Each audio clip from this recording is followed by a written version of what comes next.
Hey everybody, I'm Chef Tom with All Things Barbecue, and this is Beef Wellington. All right, so Beef Wellington, this is a recipe I've been wanting to tackle for a while now, so I'm excited to bring this one to you guys. What we're starting with is a beef tenderloin that we're gonna break down, and we're gonna take that filet mignon section where you'd normally cut those steaks out of. We're gonna wrap that up in some prosciutto, some mushroom duxelle, and a bit of pastry, and then cook it all on the grill. So this is a whole beef tenderloin if you just buy it all intact. You can get it just from your butcher if you go to the butcher counter at your grocery store and just let them know that you want a cut of the tenderloin. They'll give you something from probably right in here. This is the center cut tenderloin. Now on the side here we have this chain. We're not gonna be using that today, although it's great meat for you to throw into a burger or even saute it up, put it in some stir fry if you like. You can also make for great stew meat. But we are going to separate this from the main bit of the tenderloin. One quick and easy cut there. And down here at the tail end, it just peels right off. So we'll set this aside for now. Now what we have at the other end is this fatty end where the Chateaubriand comes from, the thick end of the beef tenderloin. We also don't need that today, so we're going to follow that seam and remove that bit right there. Now this by itself can make a great little roast. That's a great meal for two, or you could slice this into steaks as well. Now cleaning this thing up, tail end, again, this is great stew meat, great grind for your burgers. On the outside, we want to get rid of any excessive fat, and for sure we got to get rid of the silver skin. All right, so this is the silver skin. This is the really tough stuff that you don't want to chew on. It's not going to break down in the cooking process.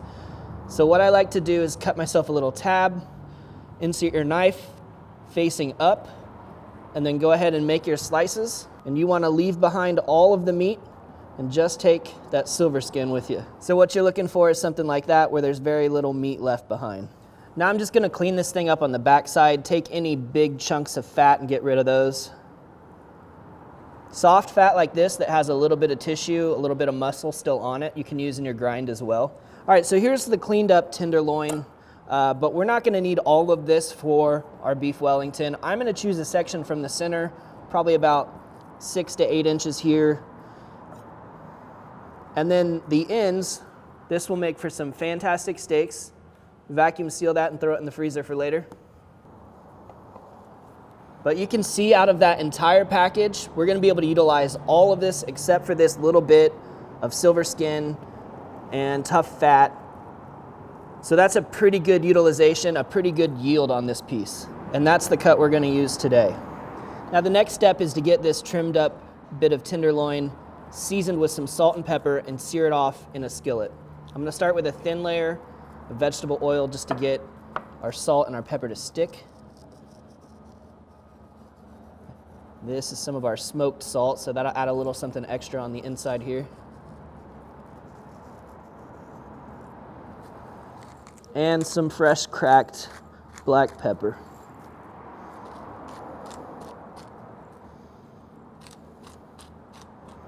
You want to get your skillet smoking hot. We're going to do a quick sear. We're not cooking here. We're just looking to get a nice crust and some good flavor on the outside of the beef.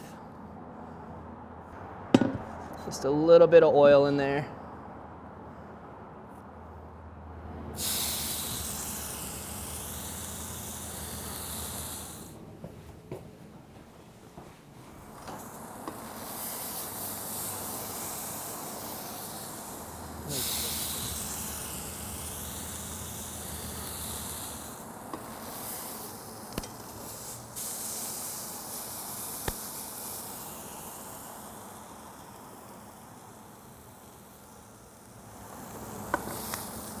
And when you've got good color on the sides, don't forget to get the ends as well.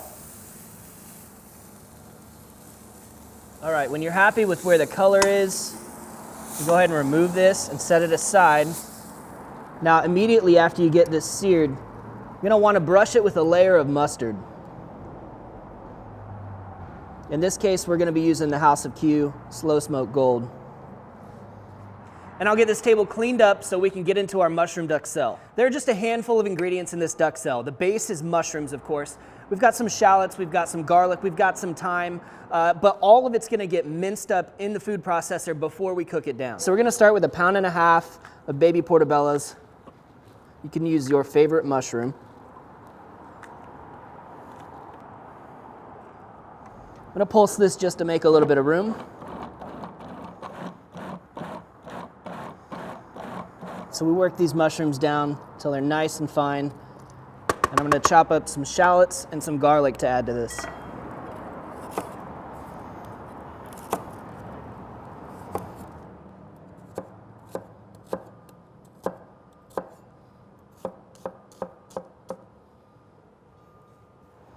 All right, so that's about a 1/2 cup of roughly chopped shallots. And then we're gonna get a couple tablespoons of roughly chopped garlic in there as well as some fresh thyme leaves. We'll shoot for about a teaspoon.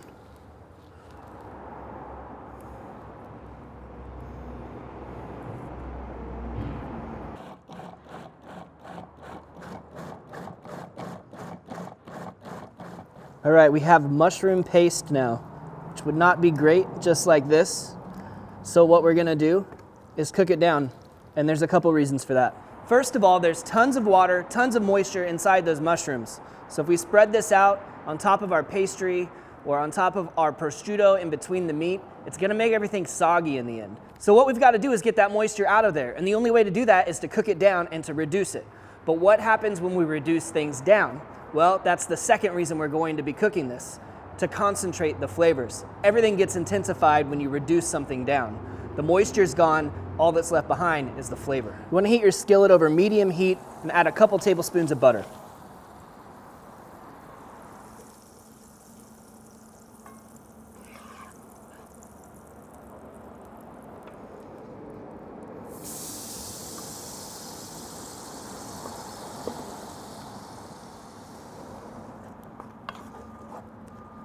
I know this doesn't look very appetizing, but it already smells incredible. All right, I'm gonna let this work, just let this water reduce out until we've got a fine mushroom paste that's reduced down and dried out a bit.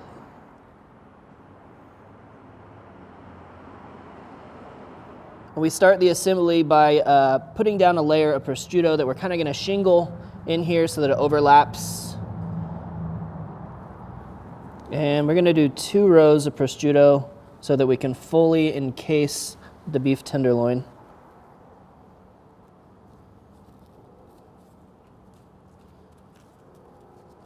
So we got our layer of prosciutto down. This is gonna be nice and salty, a little bit funky, a great little layer and kind of in place of a pate. And then we're gonna put our duxelle right on top of here. So we're just gonna press this into a thin layer. And being that we process this down so fine, it should spread out really evenly and really easily. And the garlic aroma is just popping out. It smells amazing already.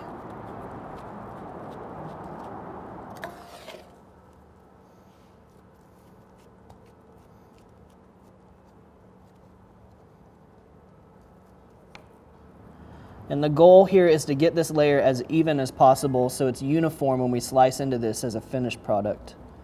I'm gonna leave just a little bit of a border around the outside. This is where the prosciutto is kind of gonna seal on itself.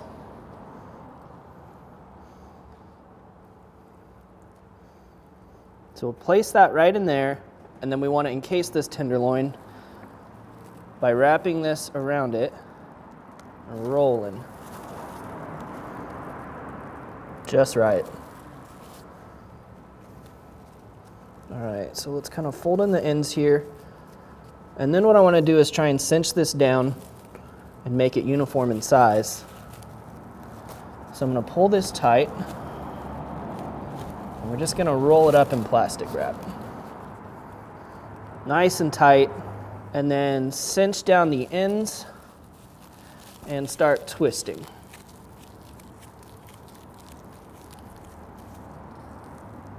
All right, so that makes it perfectly uniform in size. We're sealing everything in there. And now just to help this set up, I'm gonna go throw it in the fridge for about 10 minutes. All right, we let this thing firm up for about 15 minutes, and at this point, we're ready to wrap it in puff pastry. All right, so we're gonna start again with a layer of plastic wrap and lay down our puff pastry. All right, so you want a little bit of overhang on both sides so that we can actually fully encase this. And what we're gonna do here is just start by rolling this around. I'm gonna make sure that it gets all the way to where it meets, and it looks like we're gonna have just barely enough. Now on the sides, we'll kind of just tuck this together for now.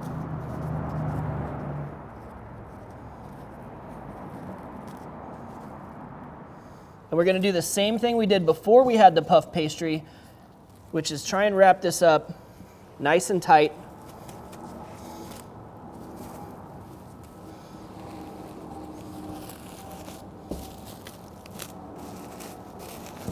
Fully encased, and then we'll kind of just roll to tighten this.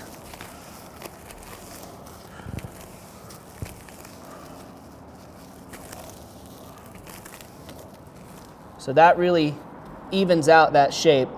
And once again, back into the fridge for about 15 minutes.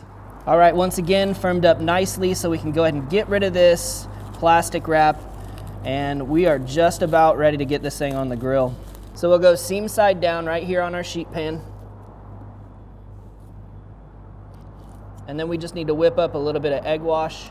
Now this egg wash is actually just gonna be straight up egg yolks. And the reason for that is the yolks give a nice dark color. We're also gonna get some shine out of it. And it's going to allow us to do a little decoration on top.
All right, so a nice even layer all the way around.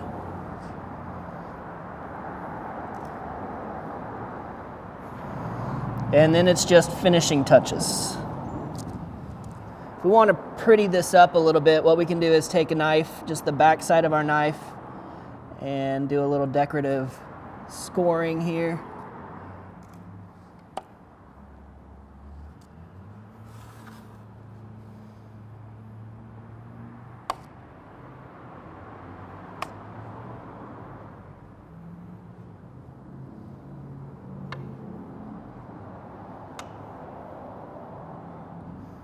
And then we're just gonna finish this off with a little bit of our smoked salt.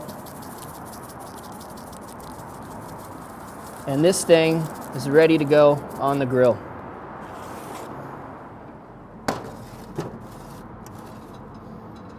All right, we're cooking this thing at 425 today. We're cooking it on the Yoder Smokers YS640 pellet grill, and I'm currently running a mixture of pecan and cherry pellets.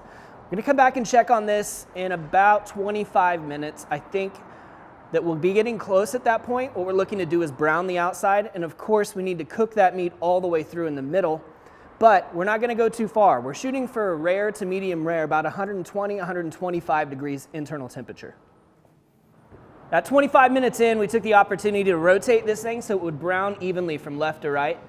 We're about 45 minutes in now. Temperature's around 120, which is perfect. So why don't you guys come on in, take a look at this thing. You see we've got this beautiful brown color, nice and crusty. I'm gonna come in from the side here to get a reading.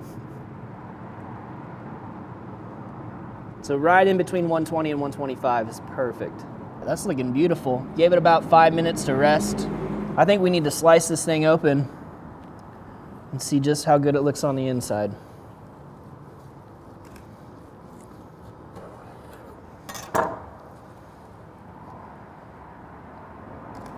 That's pretty beautiful. Nice rare in the middle. A perfect ring of duxelle around the outside.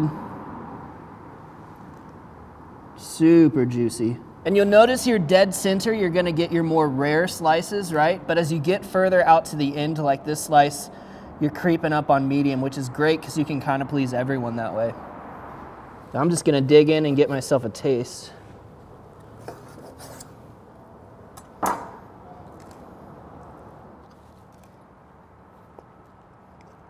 Oh man, just super savory. I love that flakiness on the outside you get from the crust. Man, that garlic and the earthiness of the mushrooms is popping out, but the beefiness isn't lost. This is such a beautiful cut of meat, and I think that everything around it is complementing it really nicely. Hey, thanks so much for watching. If you enjoyed the video, please hit that subscribe button. If you have any questions or comments, or there's anything you'd like to see me cook, let me know in the comment section down below. And be sure to check out atbbq.com for the products featured in today's video. For more recipes, tips, and techniques, head over to thesauce.atbbq.com. All things barbecue, where barbecue legends are made.